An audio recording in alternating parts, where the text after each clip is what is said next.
We have 2 Belgian Malinois at UNCG, and we also have a Dutch Shepherd. One of our Belgian Malinois is about to get retired out. He's reached around 7 or 8, and that's generally the age that we start considering retiring. And a lot of times they can work longer if they're healthy and able to. But it just so happens that we only have 2 canine officers now, so we're going to go ahead and use a younger one too, which the Dutch Shepherd's only about 2 years old. So we use our dogs primarily for narcotics. Around the university, traffic stops, search warrants for houses, stuff like that is usually when we use our dogs. We also do a lot with the city of Greensboro. They don't have 24-hour coverage right now that we're able to work. I work 6:30 to 6:30 at night. So a lot of times they'll call me between 3 and 7, and if canine is not on duty, I'll be anywhere in Greensboro running whatever they need me to do for them. So we have a good working relationship with them as well. So she does narcotics. She's certified to alert to 6 different narcotics. She certifies nationally every year in everything that she does. She's certified in marijuana, powder cocaine, crack cocaine, meth, MDMA, and heroin. So anytime that she's in the odor of that, you made it. Anytime she's in the presence of that, she's going to start sourcing it out for me, and she'll make what's called a passive alert. A passive alert is either going to be a sit or a down, and then she'll look at me for a reward. Everything that she does for this, right? Do it for that? So everything she does for a reward. That's her hardest thing though, is when I want the reward back. A lot of times she doesn't want to get it. But usually if she gets that reward, she's earned it, so I'm more patient when it comes to that. You might hear me yell at her or something like that. It has nothing to do with me being mean to her. Everything you do with a dog is based off your voice. And it should be. It shouldn't be anything physical or anything like that as far as punishment. If you ever work, or if you ever seen a puppy with his mom, when the mom's correcting the puppy, what she do? She growls at him. So a lot of times when I'm correcting her, my voice is a lot deeper, and it's more of a growling nature to her. That way she knows, oh man, that means business. And a lot of times when she does something good, it's a real high-pitched voice, because everything's all happy when you're really high-pitched. Alright? So she'll track people. She'll also do what are called article searches, meaning if somebody is to be running through a field and they throw something out, she can go back and find it. And the easiest way to describe how they do that is if you ever take a rock and throw it into a pond, that ripple effect, that's usually what happens when you throw something out. She's looking for something that's out of the ordinary that has a human odor on it. She's located guns, keys, and stuff like that. And in an area that has a lot of trash and debris too. But that trash and debris doesn't have a human odor that she's looking for. That's how she's able to distinguish what she's actually trying to find and alert to. When it comes down to searching and doing tracking, they're a lot different than what you might see on TV. If y'all have ever seen bloodhounds work, you hold an article of that person in front of them, and they go directly based off that scent, and they're able to track the person. They go based off the disturbance on the ground. So when somebody's actually running, think about a big mushroom cloud going around you. They're going off that disturbance. Now after a while, once she's on that track, she's going to associate a scent to it. So if somebody were to cross in front of it, or we have people that contaminate the area, she should be able to decipher which track she was on, because she's already associated a scent where she's at. I don't know. Yes, sir, buddy. Can a canine swim? Can they swim? Yep, they can. They can. Hopefully the handler can too. And I do know that canine is very fast. Yeah, she's very fast. She's one of the fastest dogs in the county. Everybody's always amazed when she goes out for certification, because we certify with Guilford County Sheriff's Office as well. We certify through Napa Water, which is nationally recognized, and the reason we do that is if we were ever to get challenged in court, we can have a master trainer come and actually testify to the abilities of the dog. The hardest thing when we start training with our dogs and to be able to, for it to hold up in court, is I have to be able to read her body behavior. I have to be able to read that she's an owner of a narcotic based on her tail stopped wagging, her sniffs, got fast pace. There's a lot of different things and cues that they give me to be able to read that she's an owner or something. Because a lot of times she might not be able to get to it. We've had times where we've gone into houses and we searched them and they've had a ceiling fan on, and you'll see them go in and they're throwing their nose up and they're spinning around like that. Well, it's because the fan's swirling the odor around, and they actually have the narcotics hidden up in the ceiling. So we have to be able to decipher that. Yeah, they are in the presence of an odor. It's in here somewhere. They just can't find it because of the height or whether it's really windy out and stuff like that. Any questions? Interesting. So, in a situation like, they're only meant to like, she's only meant to like find drugs like in like stash places and houses on people. So like, do you get called in to do that or what? We never use the dogs to search people. That's what we're here for. She'll, on traffic stops, if we believe that somebody might have something in the car, if they're real nervous, if they have a history of narcotics and stuff like that, we'll get them out and we'll walk them around the car and stuff like that. Usually the only time we get them out to do houses and stuff like that is when we actually have a search warrant. We're not going to just walk the dog up legally. You cannot walk the dog up to a house just to see if they alert to a house. So we have to have a search warrant in order to do that. And a lot of times, whether it be advice or something like that, they'll get in touch with us and say, hey, we want the dog to come just to do a primary sniff to see if they can find stuff. Yeah. Do you ever enter a house with probably call the dog search warrant? Yes, but you still got to get consent. If somebody denies you the consent, you pull everybody out. They sit there while you go get a search warrant. But I have done that before. I rolled down the street and I could smell it coming through my ventilation system. I get out and the guy's smoking a joint on his porch. I don't know how smart that is, but it happens.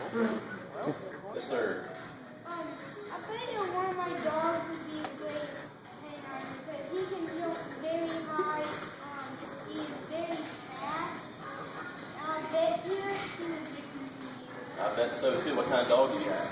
I don't know what kind he is. It's just I do know he can jump very high. Usually I'm faster than like mostly all the dogs, and he's faster than me. And that's what you'll see. That's what you'll see a lot of times. Is a lot of agencies use a lot of different kind of dogs. Primarily, your dogs are going to be your German Shepherds and your Belgian Malinois or your Dutch Shepherds for patrol dogs. But if you go to somewhere like the airport, something like that, you'll see beagles, you'll see labs, you'll see non-threatening or non-intimidating type of breeds. But they do the same thing. They are searching for narcotics, they're searching for explosives. And as long as you can get a dog to actually work for some type of reward, a lot of times they have to have what's called a strong ball drive to be able to do it because they want to do anything in order to get that reward. You can make a dog do anything. They got dogs that sniff for bed bugs now. So, and they come and they train with us too. We have a lot of facilities that we can use, and they actually take the bed bugs in a jar and they put it out, and the lab can find it. So it's pretty crazy what the nurse can do. House. Lots. Nay. House. House. Show your butt.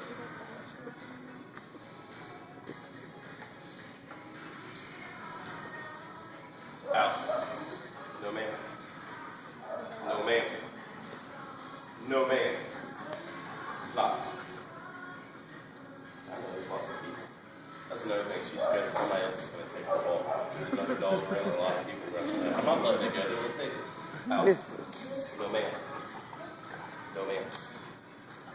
Alright, it's about to get loud. Lots.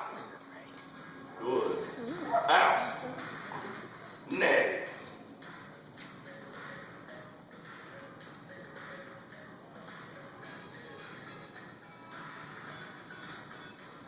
Good girl. So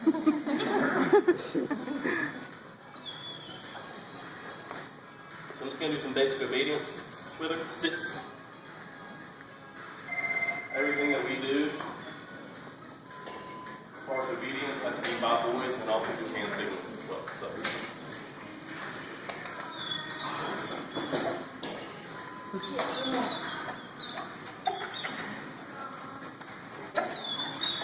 So when we start a class, you have to be able to do the contact.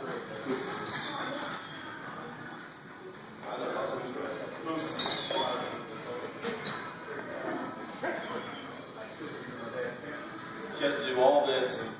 She has to be able to down for 3 minutes without getting up.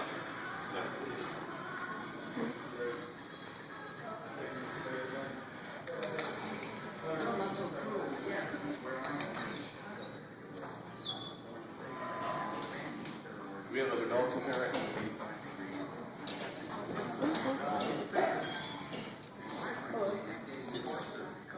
So I put a narcotic out, and as you can see, there's a lot of distractions, a lot of things that a lot of dogs would want to go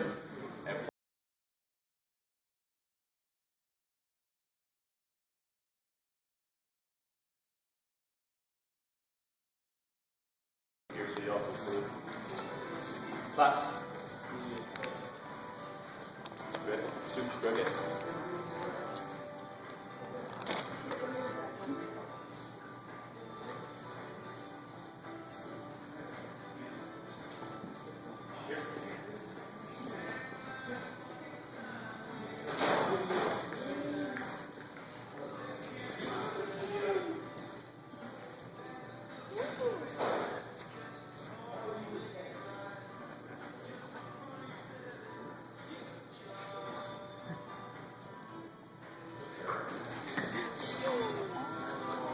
There's actually marijuana over there.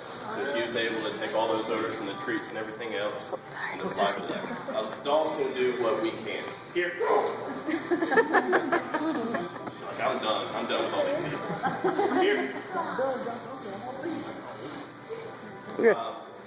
Dogs can do what we can. They can scent discriminate. So the easiest way to describe that, if you were to walk into a cheese factory, us as humans, what are we going to smell? Cheese. A dog can go in and they can decipher every cheese that's being made. So that's what I mean by scent discriminate. They can sit there and smell the Swiss, Gouda, American, everything. So that's how powerful their noses are.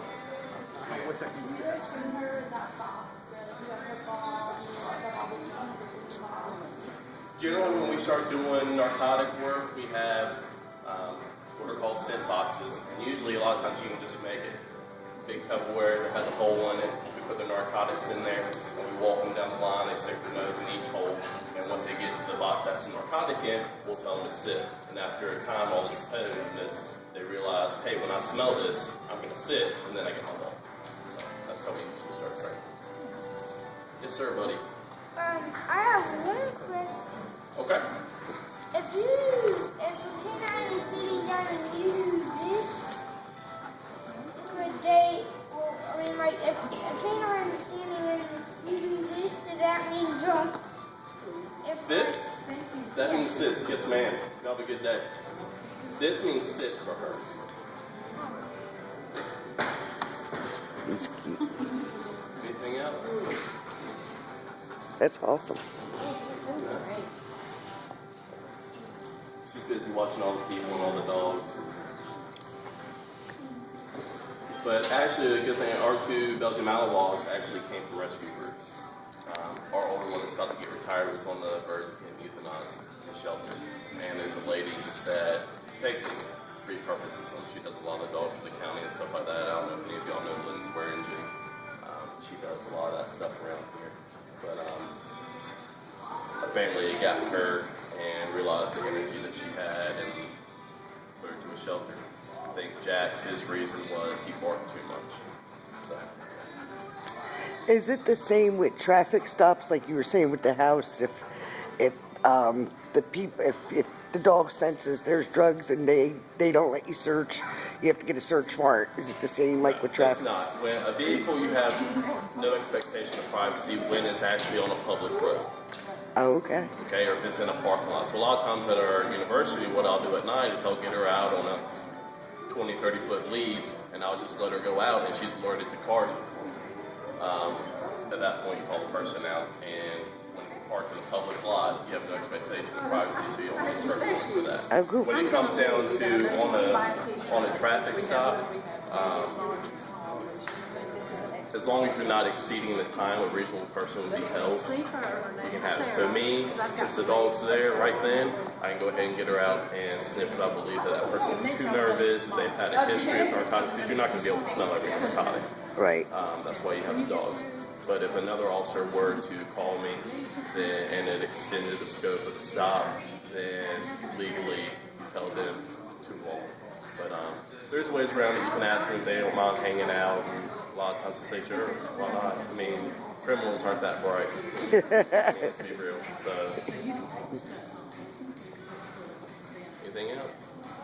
Yes, sir.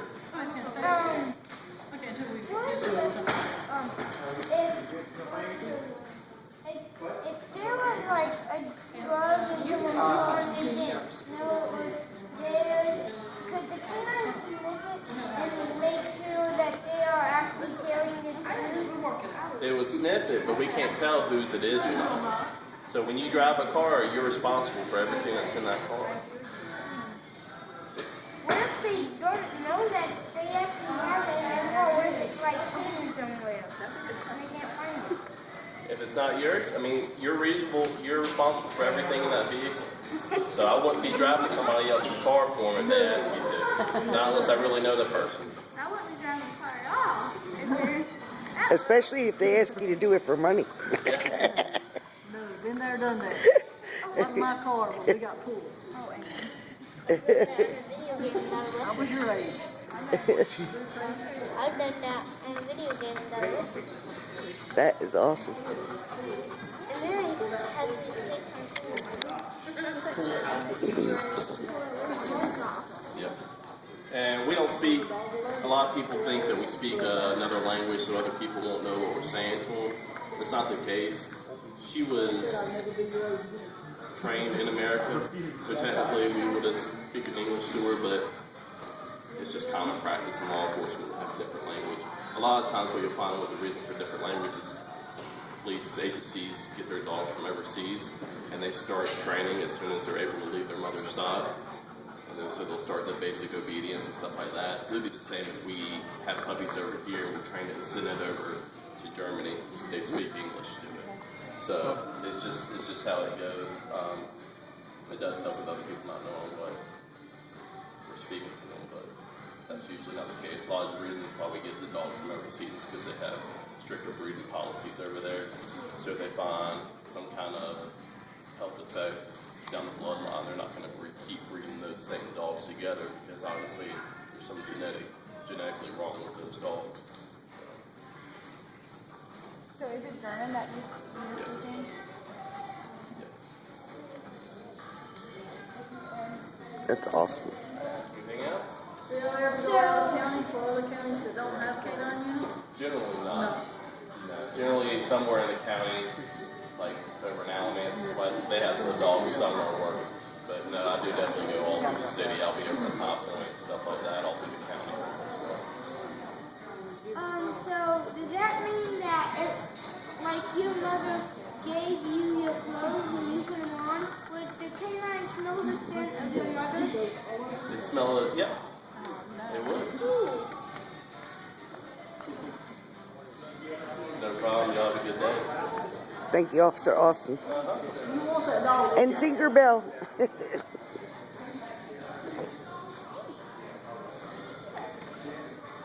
See you, bud.